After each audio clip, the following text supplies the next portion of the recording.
इसी तरह से 7 द्वीप की उत्पत्ति हुआ। शक, क्रौंच,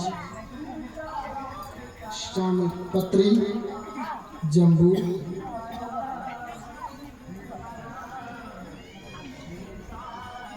द्वीप के बाद से सूर्य और चंद्रमा की उत्पत्ति हुई।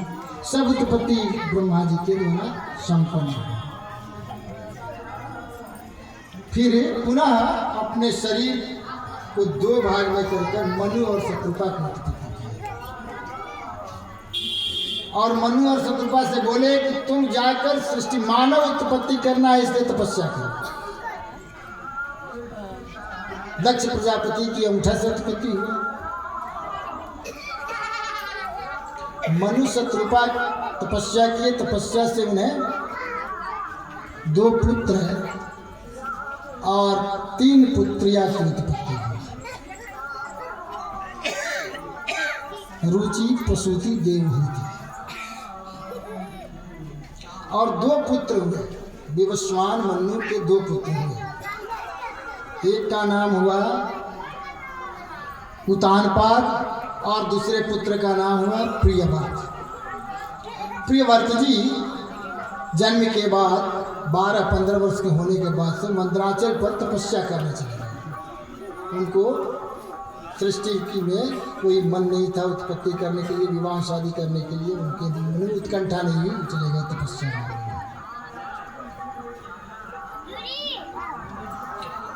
फिर पुनः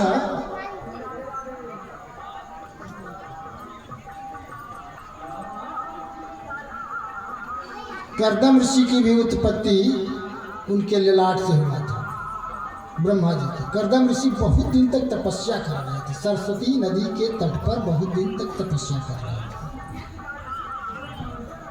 और रुचि धर्ममूर्ति से ब्याही गई और प्रसूति से राजा दक्ष की विवाह हुआ और देवहूति की शादी कर्दम ऋषि से।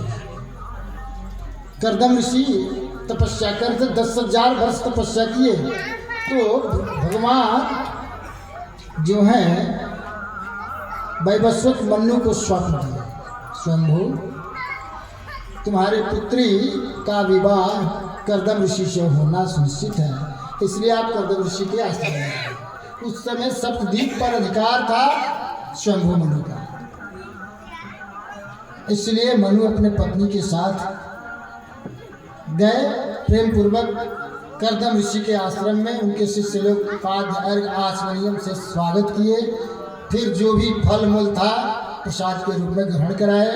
फिर पुनः वार्ता हुई। एक तरफ ऋषि बैठे, एक तरफ राजा बैठे।